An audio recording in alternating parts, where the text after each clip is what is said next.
The rain came down like a curtain of knives, a steady rasp that turned the street into a smear of headlights and shadows. I remember the way the light hit the alley wall, dirty, wet, and trembling, and the sound of my own breath too loud in my ears. I was not a brave man. I was a frightened thing with a gun and a ledger full of bad decisions. That night, the ledger closed on the one page I had sworn I would never write. I had been running for years in the way people run from memory, changing hotels, changing countries, changing the face I showed the world. But the past has a habit of catching you in places you think are safe. I found myself in a cheap room with a window that rattled from the weight of the rain. On the bed across from me lay a photograph with edges worn like an old debt. It was Daniel at 19, hair too long for a student's smile, too big for the family we came from. I picked it up until my thumb smudged his cheek and the room spun. If you want the cold technical truth, it begins with a pistol and a set of orders. If you want the honest truth, it begins with my mother's hands and the way she prayed for things she could not buy. My father left a debt that smelled like blood and owed us breathing room. I went looking for protection and found a machine that traded protection for obedience. We called them Los Zetas. They called their mistakes lessons. Daniel had always been my compass. Where I was bone and street, he was the quiet pulse of a future I could not imagine for myself. He wanted medicine. He wanted to save people. He wanted to walk into a white room and stitch someone's wound and never see the other side of a rifle. The scholarship letter from Monterey felt like a miracle in our broken kitchen.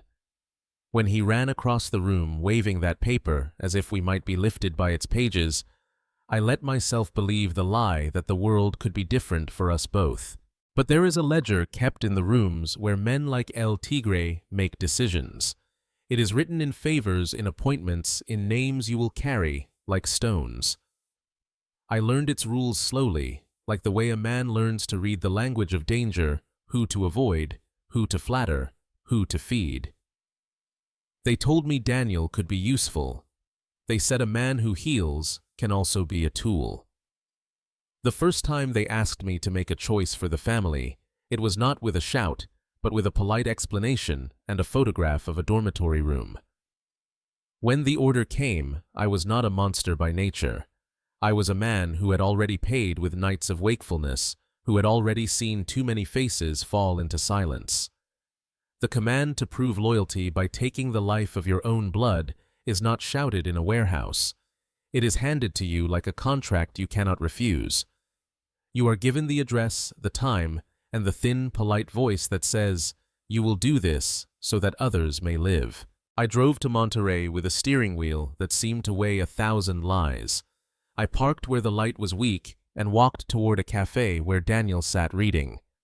He looked up the moment I entered and saw the man he had always trusted. He did not ask why I had come. He only stood and slipped on his jacket like he had somewhere to be. We walked to a narrow alley because the city could not be trusted to witness our conversation. He asked me a question the way people ask about weather. "Are you going to do it?" My hands felt like someone else's. I told him I had no choice.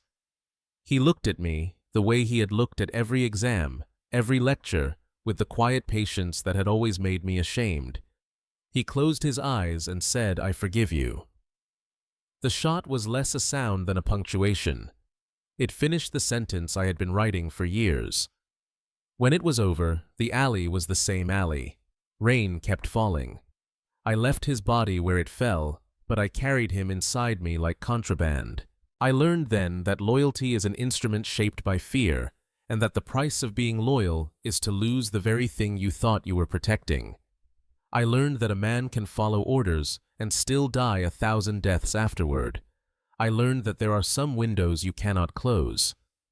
Nuevo Laredo wasn't just a city, it was a wound that never closed. Even in daylight, the air carried the echo of sirens and the faint tang of gunpowder. Children grew up naming the cartels before they could name the presidents. And mothers like mine learned early that faith didn't fill stomachs. Our house stood at the edge of a dry riverbed, a cracked wall separating us from the rest of the neighborhood. Inside, life was a quiet routine of struggle, my mother waking before dawn to clean offices downtown. Daniel bent over his books under a single bulb, and me, the older son, already restless, already tired of watching her hands tremble over unpaid bills.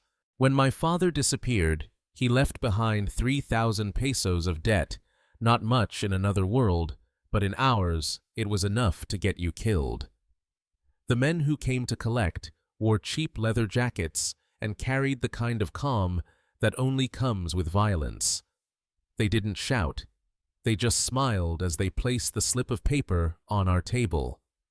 A name, a number, and a deadline.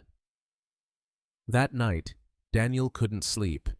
He whispered through the darkness, "They'll hurt her, won't they?" I didn't answer, because I knew the answer. By morning, I was out in the street wandering past the broken storefronts until I reached the cantina where people like us went to disappear. That's where I first saw El Chacal. He sat in the corner, the light from the jukebox flickering across his scarred face. He was talking to a cop, or maybe threatening him. It was hard to tell the difference in those days.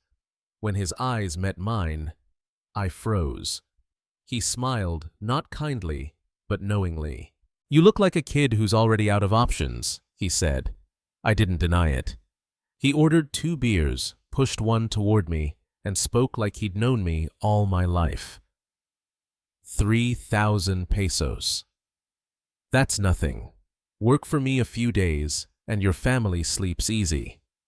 I asked him what kind of work. He laughed. The kind that keeps your mother breathing. That's how it starts, not with greed, not even with anger. It starts with fear dressed up as duty. The next day I was told to deliver an envelope across town. The man I handed it to didn't speak. He only nodded, then pointed at a black car idling nearby. I caught a glimpse of a gun under his coat. I didn't ask questions. I didn't want answers. When I came home that night, Daniel was waiting on the porch. "Where were you?" he asked. "Working," I said. "For who? For us." He didn't believe me, but he wanted it to. He wanted to believe there was still something good in the choices I was making. He wanted to believe the world would reward honesty. But honesty was a luxury. Within weeks, I was running errands that came with cash and silence. The bills stopped piling up. My mother began to smile again, thinking I'd found steady work at a warehouse. She didn't see the bruises. She didn't notice how I flinched when someone knocked at the door. Then, one afternoon, as I carried a message to a mechanic's shop near the border, I saw something I couldn't unsee. 2 men kneeling beside a ditch, hands tied, eyes wide. The third man, calm as if reciting a prayer, raised his pistol and fired twice. The sound was small, almost merciful. The smell of gunpowder lingered longer than the echo. When he turned, I recognized him, El Chacal. He wiped his gun with a rag and said to me, "This is the business, kid. You keep quiet, you stay alive." And I did. That night, I told Daniel everything was fine, but something inside me had already shifted. I'd crossed a line I couldn't see until it was behind me. He looked at me with that steady gaze of his, the one that used to calm me as a boy, and said quietly, "You think you're saving us, but you're feeding the fire." He was right. But by then, it was already too late. Because once you owe the cartel your life, they never stop collecting.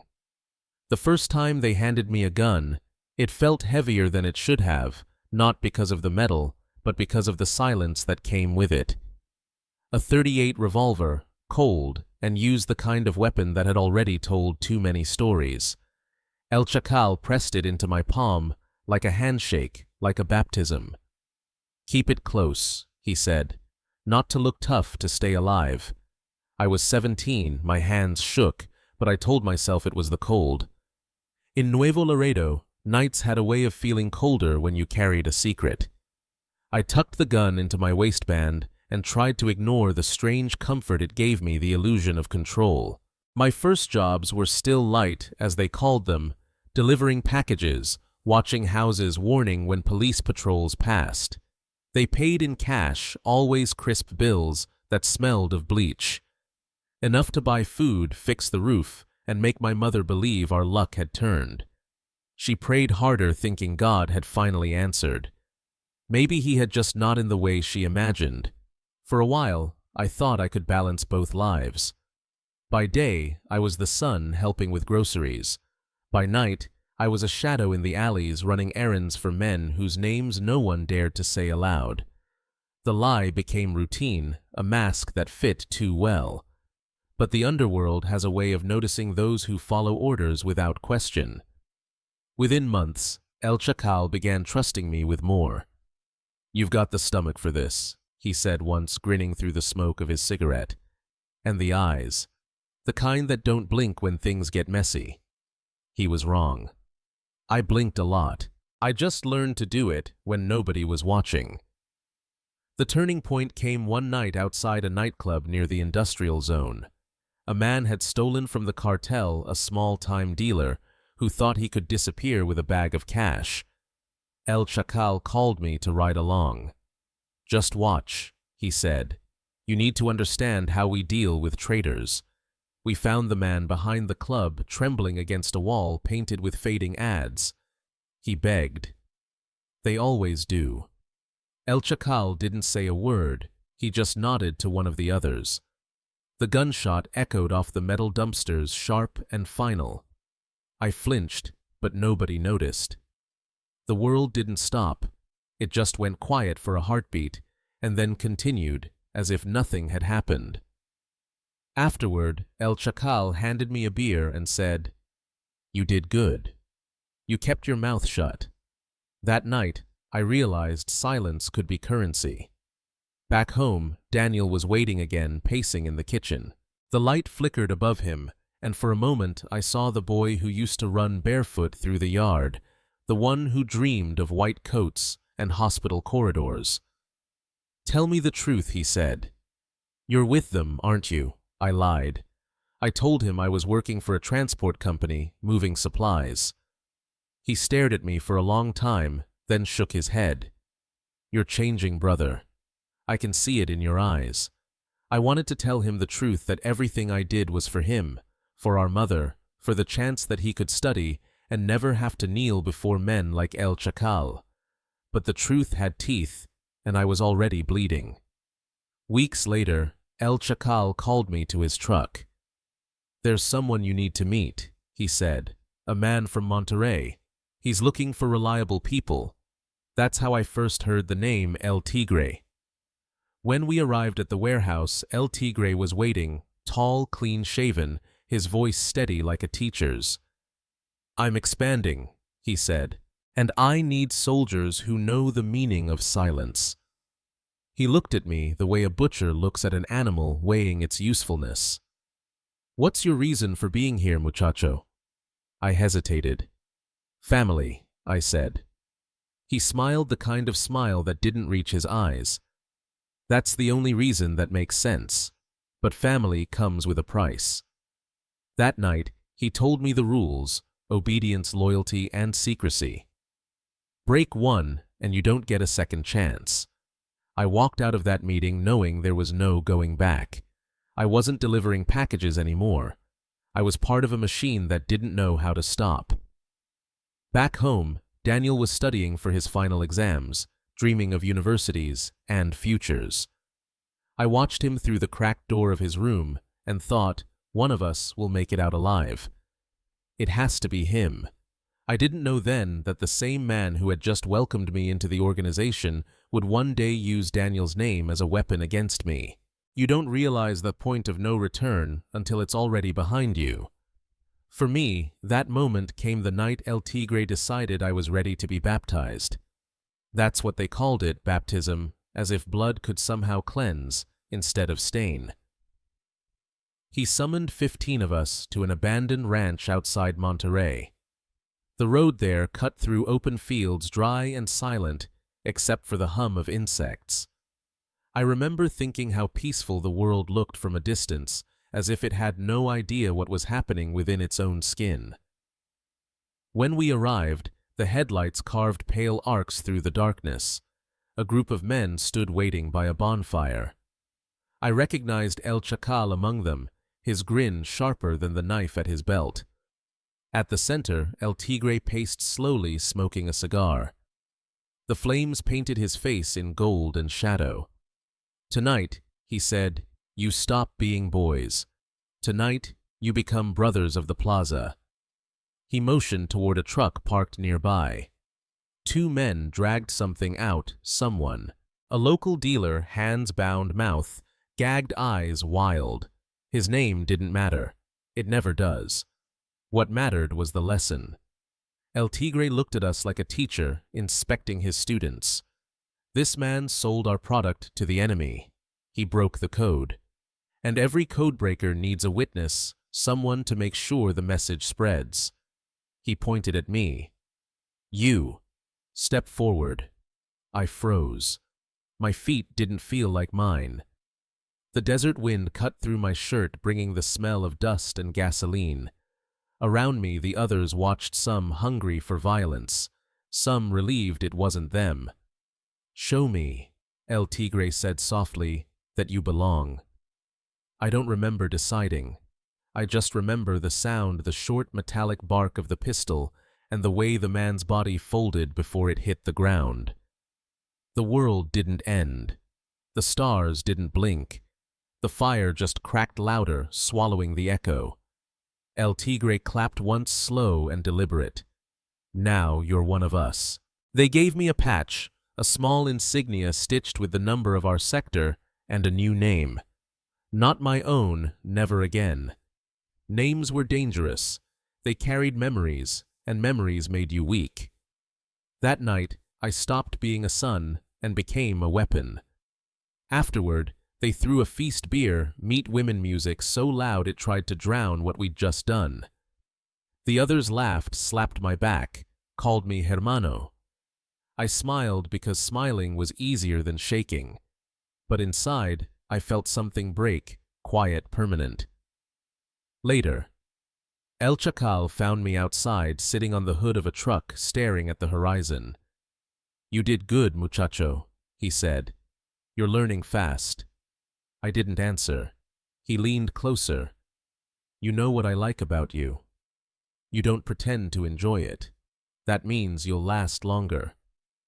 I wanted to tell him he was wrong, that I wasn't going to last at all, but he was already walking away, whistling.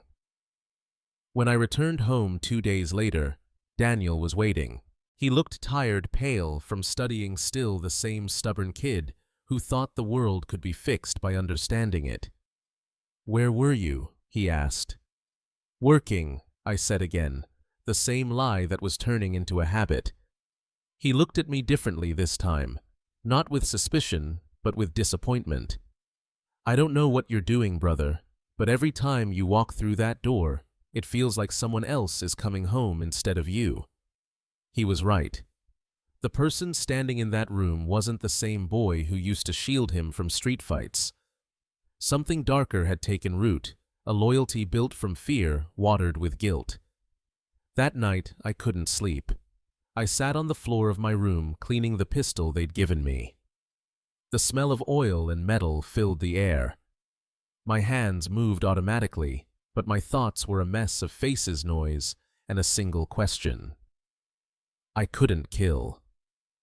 How much of myself do I have to lose to keep them safe? By dawn, I had my answer. All of it. You never forget the first time you see a man die because of your order. The first one you pull the trigger on might haunt you, but the first you command stays forever, a shadow that doesn't leave even when the lights are off. After the initiation, El Tigre didn't waste time testing me. He already knew what kind of soldier he'd built, one too scared to disobey and too proud to quit. I was assigned to a cell of 15 men, all older, all harder. They called me El Primo, the little brother, a nickname that felt like a joke only I understood. Every morning, we met in a safe house behind an old mechanic shop where the smell of oil mixed with gunpowder. Maps were spread across the table, names circled in red roots, marked like veins on a body we were learning to dissect. Our tasks were simple in theory, brutal in practice. Collect money from shop owners, chase away rivals, move shipments through the border. Cobro de piso, they called it, the tax of fear. If someone refused, we made an example out of them. Fear is faster than bullets. El Tigre used to say, it spreads by itself. The first time I gave the order, I did it because everyone was watching. A small-time mechanic had refused to pay his quota. He said business was slow, that he couldn't afford another peso. The men looked at me, waiting for the call. I nodded, pretending it was just business. They dragged him behind the shop while his teenage son watched from the doorway. I told myself not to look, but I did, and that was the moment something inside me went quiet. When I came home that night, the silence in our house felt heavier than the noise I'd left behind. My mother was humming a hymn in the kitchen, trying to forget the city outside. Daniel sat at the table surrounded by books. He looked up and smiled, tired, genuine, innocent. They accepted me, he said. University of Monterrey. Full scholarship. For a second, everything inside me stopped. He'd done it. The boy who used to patch my scraped knees was going to be a doctor. I should have been happy. But happiness doesn't grow in the soil we lived on. It rots there.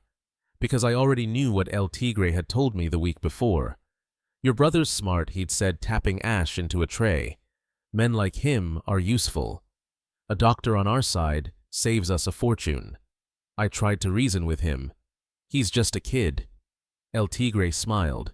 So were you. From that day, a new fear nested inside me. It wasn't fear of dying anymore. It was fear of watching Daniel become like me. Every time the phone rang, I expected El Tigre to ask about him again. Every knock on the door made my hands twitch toward the gun. But life in the organization doesn't slow down for personal hell. One night, we were ordered to escort a shipment of weapons through the outskirts of Nuevo Laredo. The convoy moved under cover of rain headlights off engines low. Halfway through an ambush, hit us bursts of automatic fire from the hills. The air lit up with muzzle flashes, and for a moment, the world turned white. I ducked behind a truck and shouted commands, my voice trembling, but loud enough to cut through the chaos. When it was over, 3 of our men were down, and the others looked at me differently, not as a rookie anymore, but as someone who had kept his head while others lost theirs. That's how promotions work in our world. Survive, and you're rewarded. By morning, El Tigre had named me Jefe de Plaza for a small sector near the border. More power, more money, more enemies. I moved my family to a better house, bigger, safer, with real windows and locks that worked. My mother thought the miracle had finally come. She didn't ask where the money came from. Mothers rarely do when the table is full and the bills are paid. Daniel, though, knew. One night before leaving for Monterrey, he said quietly, "I don't know what you've done, brother, but I can't follow you down that road." I wanted to tell him that I'd already walked too far to turn back. Instead, I said, "Then you run as fast as you can. Don't ever look over your shoulder." He hugged me before he left. His hands were steady. Mine weren't. When the door closed behind him, I realized I had just sent my last piece of hope into a world that eats hope alive. And in the stillness that followed, I made a promise I would never keep, that I would protect him from afar, no matter the cost. I didn't know that the man who had given me my first gun had already decided how Daniel's story would end. Power doesn't arrive with ceremony. It slips in quietly like a thief through the back door, and by the time you notice, it's already sitting at your table. That's how it was for me. One morning, I was just another trigger under El Tigre's command. By the next, I was the man others called Jefe. Our sector covered 6 neighborhoods north of Nuevo Laredo, an artery of dirt roads, warehouses, and half-finished houses. We controlled everything that moved through it: fuel drugs, weapons, even people. Every street had eyes, every store a lookout. I didn't have to pull the trigger anymore. I only had to nod. Orders became routine. Fear became policy. At first I told myself it was all strategy, that if I followed El Tigre's rules, I could keep my family safe. Loyalty is insurance, he'd said. Stay loyal, and you'll never have to look over your shoulder. But in our world, loyalty is the knife they hand you before telling you to cut your own throat. My days blurred into smoke and phone calls. I met informants in bars that smelled of bleach, signed off on shipments, collected envelopes stuffed with money. I learned to talk to police chiefs like business partners and to priests like clients. The more I earned, the less I slept. Back home, my mother finally smiled again. The refrigerator was full, the debts gone. She didn't know the price of that peace. Daniel called once a week from Monterey. His voice carried hope like a fragile flame. He spoke about classes, professors, the life he was building, a life untouched by the poison I served. I always told him, keep studying. Don't worry about us. But I was the one who worried because El Tigre hadn't forgotten him. One afternoon, El Tigre called me into his office, a narrow room lined with maps and bullet holes hidden under new paint. He was polishing his pistol, his movements slow and deliberate. "Your brother's doing well," he said without looking up. I froze. "He's out of the business. He's studying medicine." He nodded. "Exactly. That's why he's valuable. Imagine having a doctor who doesn't ask questions, someone we can trust with our wounded." I felt the walls close in. "He won't do it." El Tigre smiled, lighting a cigarette. "He will. Everyone does when family's involved." That night, I sat alone in my truck outside the safe house, staring at the gun on the passenger seat. I could hear Daniel's laughter echoing from a memory years away, the way he used to chase me down the street when we were kids, barefoot, shouting that he'd become a doctor one day. I had promised him he would. And now that promise was becoming a curse. The following months were a study in contradiction. By day, I played the role of commander, holding meetings, managing cash, enforcing El Tigre's law. By night, I became a ghost, haunting my own life. Alcohol dulled the edges, but guilt has its own stamina. You can drown it, but it learns to breathe underwater. Under my command, violence became systematic. We didn't kill out of rage anymore. We killed out of habit.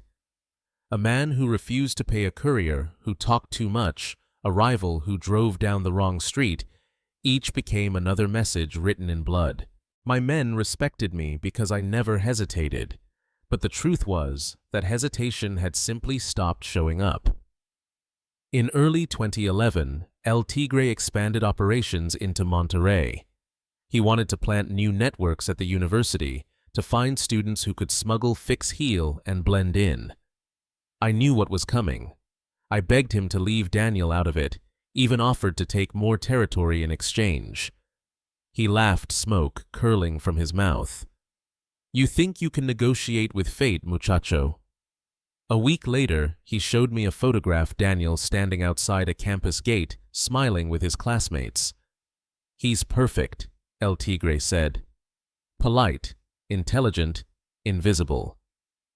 That night, I drank until dawn, hoping the liquor would erase the image. But you can't outdrink prophecy.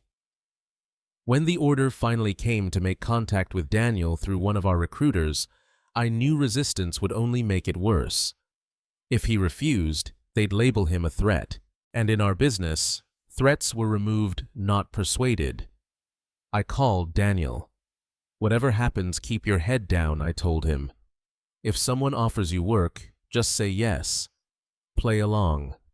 He hesitated. "You're scaring me, brother. I'm just keeping you alive."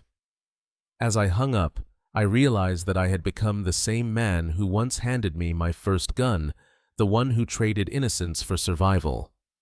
Only this time, the victim was my own blood. Outside, the first light of morning broke over the city painting. Everything in a color that wasn't quite dawn, not dark, not bright, just that gray between guilt and inevitability. And in that dim light, I understood the higher you rise in this world, the closer you stand to the edge.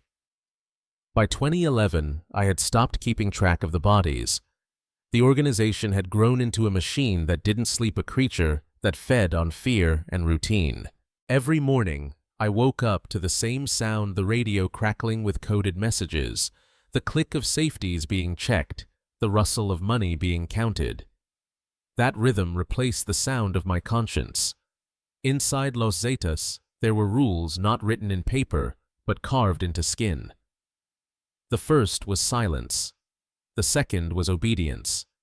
The third was survival, though not everyone agreed on what that meant. My men called me El Primo out of habit, but the title commander carried more weight than I ever wanted. I led 20 sicarios who would kill or die if I told them to. Some did both in the same week. I became fluent in the language of power, short words, calm tone, no hesitation. Fear was the currency that kept the machine running, and I had plenty to spend. Our safe house was a 2-story building on the edge of the city, painted white but stained with smoke. Upstairs we kept our weapons. Downstairs we drank and pretended to be human. Every Friday, El Tigre threw parties loud, extravagant, obscene. Strippers, music, rivers of alcohol, and always in the background, the sound of guns being cleaned. The men laughed louder than they ever would in daylight, as if the noise could drown the ghosts that followed them home. I never joined the laughter. I'd sit in a corner half drunk, watching the smoke curl toward the ceiling, thinking about Monterey. About Daniel. He'd stopped calling as often. When he did, his voice was different, lower guarded. I could tell he wasn't sleeping. He never said it, but I knew El Tigre's men had found him. They'd made contact just as planned. They'd told him what they wanted: medical supplies, morphine, discretion. He'd refused at first, of course he had, but no one says no to the organization more than once. He began to send coded messages in his calls. Classes are tough, he'd say, which meant he was being watched. I'm learning a lot about anatomy meant he was treating the wounded. I could hear the tremor in his breathing. My little brother, the boy who once stitched up stray dogs, was now stitching up killers.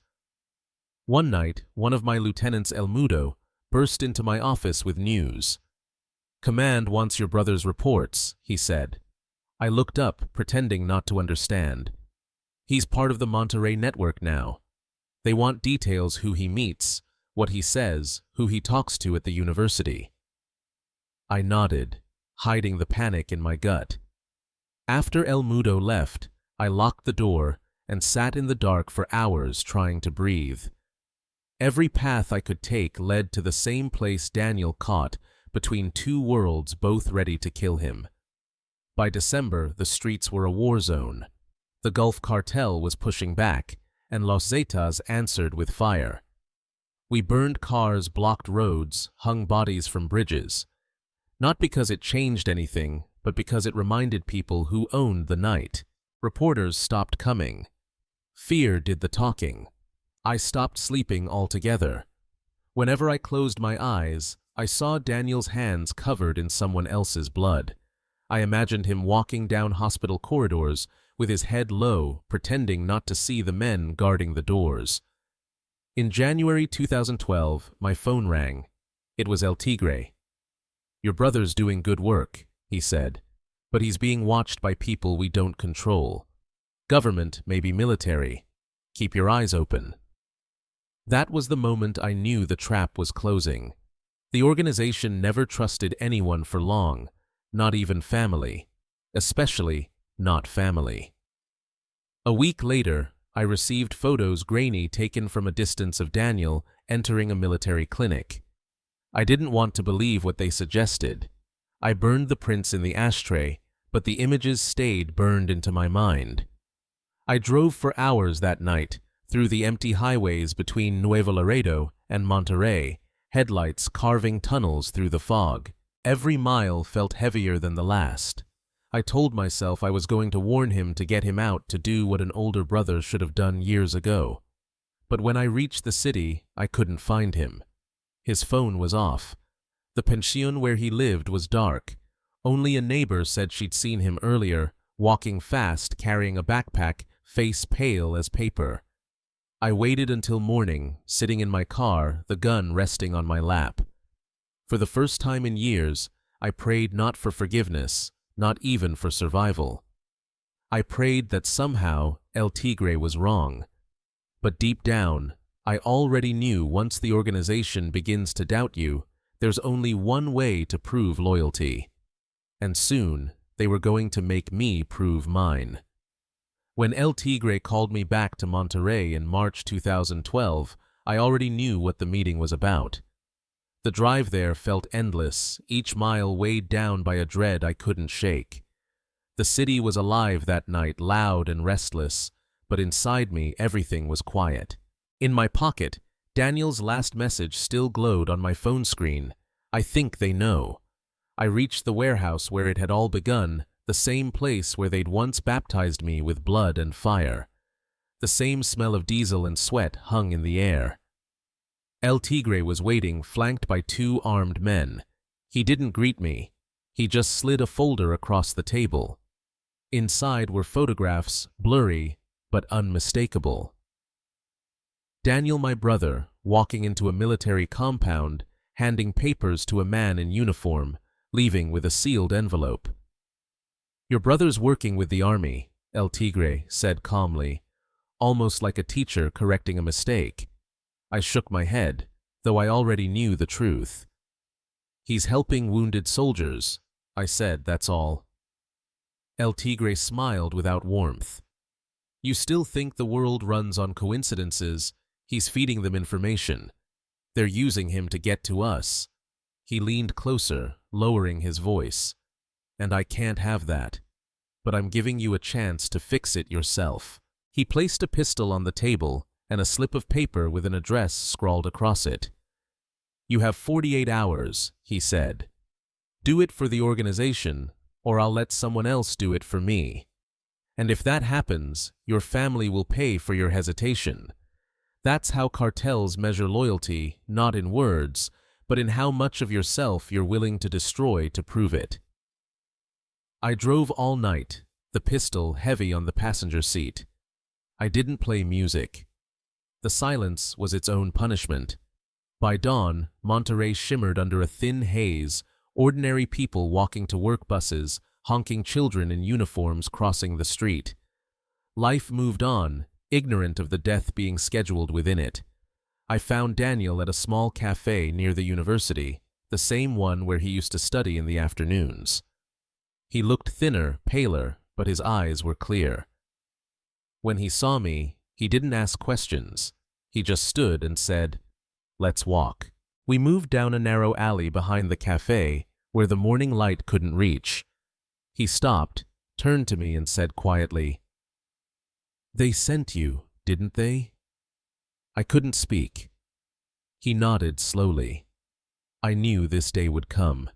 He wasn't angry. He wasn't even afraid. That hurt more than anything. "You have a choice," he said. "You always did." I told him I didn't, that if I didn't pull the trigger, they'd kill our mother, our sisters, everyone. He closed his eyes and said, "Then do it fast." I raised the gun, hands trembling so hard I thought I'd drop it. He looked at me one last time, and I saw everything we had been the laughter, the childhood fights, the dreams. Then he whispered, "I forgive you." The shot echoed off the concrete, sharp and final. The birds scattered from the wires above, and the city kept breathing. I left him there, my knees weak, my soul already gone. When I returned to Nuevo Laredo, El Tigre congratulated me. He poured me a drink, clapped my shoulder, and said, "You did the right thing. Loyalty is what keeps this world turning." I nodded, but I didn't drink. There was nothing left to celebrate. That night, when the others toasted to victory, I went outside and threw up until nothing came out. The sky was a flat gray, and I realized I had killed the only person who had ever believed I could be saved. From then on, El Tigre treated me like a son.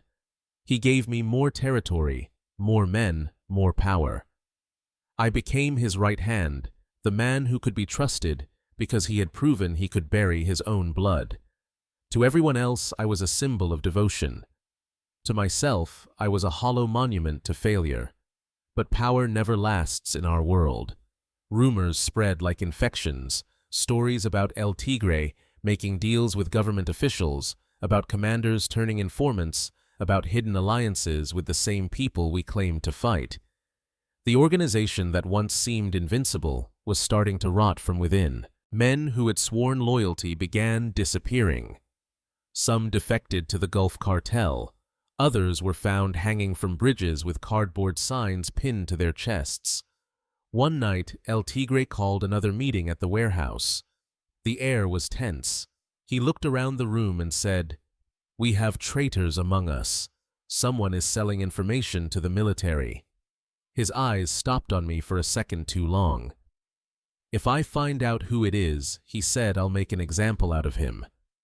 The irony burned in my throat. I'd killed my brother to prove I wasn't a traitor, and now I was being measured for the same accusation. That night, I realized what Daniel must have felt, that the organization we had both feared and served was nothing more than a shadow pretending to be power. Behind it stood men in suits, politicians and businessmen who never touched a gun but orchestrated every bullet. We were their soldiers, their pawns, their disposable proof that their wars were working. And as I drove home through the dark streets of Nuevo Laredo, the lights flickering across the windshield, I finally understood what Daniel had tried to tell me all along. There are no sides in this war, only survivors and ghosts. But the organization didn't forgive ghosts. Soon it would come for me, too. By the start of 2013, Los Zetas was crumbling under its own weight. The arrests of senior leaders had opened wounds that no one could stitch. Commanders turned on each other. Cells splintered, alliances shifted like sand. The city smelled of smoke and fear again, and the streets whispered a single word: betrayal. I was still in charge of my sector, but control meant nothing anymore. The men who swore loyalty one night might sell your name by morning. Every radio transmission sounded like a countdown. Every phone call could be your last. I tried to convince myself that I still mattered, that the blood I'd spilled had purchased my place at the table. But deep down I knew that my time was ending. When they found El Tigre hanging from a bridge in February, I didn't even flinch. The sign pinned to his chest read, "This is what happens to those who talk." I stared at his picture on the news and felt nothing. Maybe I was already dead too, just waiting for someone to make it official. Without El Tigre, the chain of command shattered. The new bosses didn't trust the old guard, especially those of us who had been close to him. My name was on every list, my loyalty questioned by men who had never fired a bullet. In May, they summoned all sector commanders for a meeting in an abandoned hacienda outside Nuevo Laredo. I arrived with 3 of my men, but the moment I stepped inside, I knew it was a trap. The room smelled of sweat and cheap cigars, and in the center stood El Verdugo, one of the new leaders, broad shoulders, cold eyes, and a smile that could make a priest forget God. "This cabron," he said, pointing at me, "hasn't been the same since his brother died. His head's not in the game. Maybe his loyalty isn't either." I stood there surrounded by men I'd trained, by guns I'd paid for, by ghosts I'd created. "My loyalty has never been in doubt," I said. He smirked. "Then prove it. There's a small group working against us in your sector. Take them out. All of them. I want them erased in a week." I nodded, But when I checked the list, I felt my stomach twist. They weren't rivals or informants. They were families. A shopkeeper, a mechanic, a school teacher, 2 children under 10. Their only crime was refusing to pay the new extortion fees, the kind of people Daniel used to fight for. That night, I sat in the safe house cleaning my gun, as if the ritual could silence my thoughts.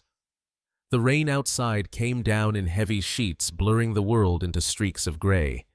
My men waited for orders. They thought I was planning a raid, but I was planning an escape. I realized that if I kept obeying, I'd end up like El Tigre, a message hanging from a bridge. If I ran, I'd be hunted. Either way, death had already chosen me. The only question was how much of my soul I wanted to take with me when I left. At 3 in the morning, I woke my mother. She blinked in confusion as I whispered, "We have to go. Now. Don't ask why." She must have seen something in my eyes because she didn't argue. She packed what she could, old photos, a few clothes, the cross she kept under her pillow. My sisters cried quietly as I loaded them into the car. I left a bag of money behind for the neighbors, hoping it would buy them silence. As we drove toward the border, the road stretched like veins through the darkness. Every headlight behind me looked like a death sentence. My mother sat in the passenger seat, her hands clutched around her rosary. After an hour of silence, she spoke, her voice low and steady. "You killed Daniel, didn't you?" I couldn't lie anymore. "Yes." "Why?" "Because if I didn't, they would have killed you and the girls." She didn't answer for a long time. The only sound was the wipers scraping across the windshield. Then she said, "Did it save us?" I didn't know what to say. Because no, it hadn't saved us. It had only delayed the inevitable. We crossed the border at McAllen using fake documents I'd prepared years earlier. A coyote I once protected smuggled us across for a favor he didn't owe. By dawn, we were in Texas, hidden in a small apartment in Houston. For the first time in years, I thought we might be safe. I even allowed myself to breathe. But safety is an illusion people like me aren't allowed to keep. 3 months later, the phone rang. A voice I didn't recognize said, "We know where you are, traitor, and we know where your family sleeps." Then the line went dead. I didn't panic. I'd expected this call since the moment I crossed the river. That night, I watched my mother sleep on the couch, her hands still wrapped around the rosary. I knew that as long as I stayed, they would never stop hunting her. So, before sunrise, I left a letter and a bundle of cash on the table. I wrote, "This is the only way I can protect you now." I kissed her forehead one last time and walked out. I used the last of my contacts to vanish, new papers, new name, new face. Surgery erased the man I used to be. I fled north, then east, then south again, until the trail disappeared behind me. I became a ghost, moving through airports, hostels, train stations. I told myself I was free. But you can't outrun the dead. They walk faster than you think. By the time I reached South America, I was no one. No country, no family, no history. Just a body that kept moving because it didn't know how to stop. I drank to sleep, and when that stopped working, I drank to remember. And every time I closed my eyes, Daniel was there, his face calm, his voice whispering the same words he said before I pulled the trigger. "I forgive you." But forgiveness isn't freedom. It's a mirror. And every time I looked into it, I saw what I had become: the loyal son, the good soldier, the brother who chose survival over love and ended up with neither. The organization had taken everything from me, but the cruelest part was realizing I had handed it all over willingly. 15 years have passed since the night I left Houston. Time has turned me into a rumor, a name that exists only in the silences of those who once knew me. I've lived in too many countries to remember them all changed faces, passports, accents. I've been a mechanic, a fisherman, a security guard in a warehouse by the sea. Each new life lasted just long enough for the past to find me again. No matter where I went, I carried the same companion, the weight of Daniel's voice in my head. He doesn't haunt me like in the movies. There are no footsteps, no whispers in the dark. He visits in small ways, in the shape of my hands, when I clean a tool, in the tremor of my breath, when I hear a gunshot echo from far away. Sometimes I catch myself talking to him out loud, asking questions that have no answers. I still call him hermano, as if saying the word could make me human again. I once thought running would buy me peace, but peace doesn't exist for men like me. It's not a destination, it's a debt, one that grows every year you fail to pay it. I've seen other exiles like myself, men hiding under false names, pretending to have escaped.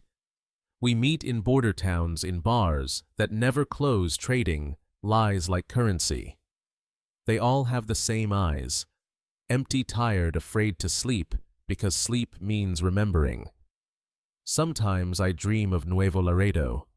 Not the blood, not the killings, just the smell of my mother's cooking, the sound of Daniel's laughter in the yard. I wake up sweating, my hands clenched around nothing. That's when I understand what hell really is, not fire or punishment, but memory. Hell is knowing you can still feel love for the people you destroyed. I've tried to atone in my own way. Once, in a small village in South America, I spent a year helping rebuild a church roof. No one knew who I was. I didn't take money. I just worked. The priest there said every nail was a prayer, every hammer strike a confession. I didn't tell him that my prayers had stopped working long ago. Still, when the roof was done and the bells rang again, I felt something small, fragile, like forgiveness, pretending to be wind. I thought about sending a letter to my mother, but I never did. I don't know if she's alive. Maybe it's better that she believes I died somewhere along the border. It's easier to grieve a ghost than to forgive a monster. Now, I live near the ocean in a town that doesn't ask questions. The waves sound like the same rain that once fell in Monterey the night Daniel died. I sit by the shore at dusk, watching the tide erase footprints in the sand, and I wonder if that's what forgiveness feels like, just the slow washing away of what once was. People imagine cartels as machines of money and power, but they're really factories of ghosts. We're all disposable parts ground down until there's nothing left but silence. Politicians, businessmen, officers, they were the ones who built the real empire, the invisible one. We were just the proof that it worked. They still sit in their offices smiling for cameras while men like me disappear into the cracks of the earth. So, I tell my story not to justify myself, but to warn whoever listens, the price of blind loyalty isn't death, it's the slow erasure of your soul. The world will tell you that you can serve darkness for a noble reason, that you can dip your hands in blood and still keep your heart clean. Don't believe it. Once you cross certain lines, you don't come back. You survive, but you stop living. If anyone out there is still choosing between family and the organization, between fear and conscience, listen to me. There's always a way out. But every day you wait, that door closes a little more. Don't make my mistake. Don't wait until you're standing over the body of someone you love to realize that you've already buried yourself. I write this not as a plea for redemption, but as a marker for the next lost soul. If you find these words, know that I was once like you, young, desperate, believing I could outsmart fate. I couldn't. No one does. Daniel. Wherever you are, I still ask for your forgiveness every night. I don't know if heaven takes men like me, but if it does, I hope you're there waiting. And if it doesn't, then I'll accept my place beneath it. Looking up, hearing your laughter in the wind, and remembering the one truth you tried to teach me, that no loyalty is worth more than a brother's life. because in the end, the organization didn't destroy me. I did. And I've been living in the echo of that choice ever since.